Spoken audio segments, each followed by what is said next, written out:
మొన్న విశాఖపట్నంలో మత్స్యకారులు చనిపోతే 7 మంది వేటకపోయి అందులో 6 మంది చనిపోతే కనీసం మానవత్వం చూపరా.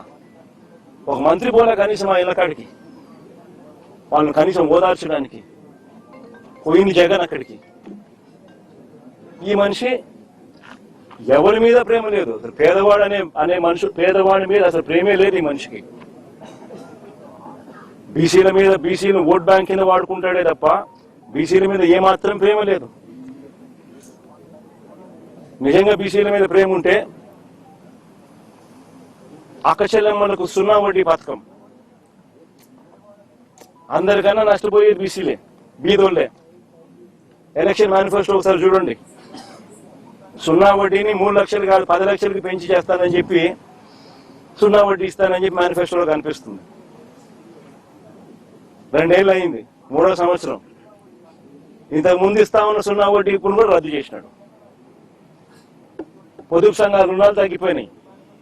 20,000 చిల్లర కోట్ల నుంచి వైఎస్ఆర్సీపీ ప్రభుత్వ హయాంలో 49,000 కోట్లకు మేము తీసుకొని పోతే, ఈ ప్రభుత్వం వచ్చిన తర్వాత చంద్రబాబు నాయుడు గారి హయాంలో 49,000 కోట్ల నుంచి పొదుపు సంఘాల రుణాలు ఈ రోజు తగ్గిపోయి 49,000 నుంచి 30 చిల్లర కోట్లకు వచ్చింది.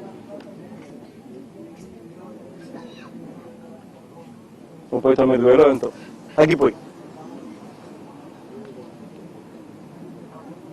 చేయూత లేదు, ఆసరా లేదు, 0 వడ్డీ లేదు. గతంలో వైఎస్ఆర్సీపీ హయాంలో ఉన్న పథకాలన్నీ రద్దు. ఫీజు రీయింబర్స్మెంట్ బకాయిలు దాదాపుగా 9,000 కోట్లు ఉన్నాయి. విద్యా దీవెన, వసతి దీవెన బకాయిలు. పిల్లలు చదువులు మానేస్తా ఉన్న పరిస్థితులు, చదువులు చదవరాక. అందరికన్నా నష్టపోయేది బీసీలే.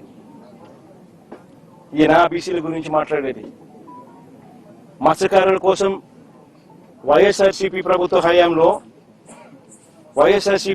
హయాంలో మత్స్యకారుల కోసం ఎప్పుడూ జరగని విధంగా 10 ఫిషింగ్ హార్బర్లు, ఎప్పుడు జరగని విధంగా 10 ఫిషింగ్ హార్బర్లు, 4 పోర్ట్లు మన హయాంలో 6 ఫిష్ ల్యాండింగ్ సెంటర్లు మనం ప్లాన్ చేస్తే, కట్టడం మొదలెడితే ఈ మనిషి వచ్చిన తర్వాత ఏం చేస్తా ఉన్నాడు? ఇదే శ్రీకాకుళం జిల్లాలోనే మూలపేట పోర్టు ఎవరు మొదలు పెట్టినారు? ఇదే శ్రీకాకుళం జిల్లాలోనే బోడబెట్లపాలెం, మంచినీళ్ళపేట ఫిషింగ్ హార్బర్లు ఎవరు తీసుకొచ్చారు? వైఎస్ఆర్సీపీ ప్రభుత్వం. ఈయన ఏం చేస్తా ఉన్నాడు? స్కాములు చేస్తూ దానికి అమ్మకానికి పెట్టినాడు. స్కాములు చేయడం కోసం స్కాములు చేస్తూ పోర్ట్లు అమ్మకానికి, ఫిషింగ్ హార్బర్లు అమ్మకానికి, మత్స్యకారుల జీవితాలను సర్వనాశనం చేయడానికి కోసం ఈ మనిషి రెడీగా ఉన్నాడు. అసలు ఈ మనిషి చంద్రబాబు నాయుడు అనే వ్యక్తి సూపర్ 6లు లేవు, సూపర్ 7లు లేవు. ఎన్నికలప్పుడు బాండ్లు ఇచ్చినాడు, ప్రతి ఇంటికి పోయి బాండ్ ఇచ్చినాడు. పిల్లడు కనపడితే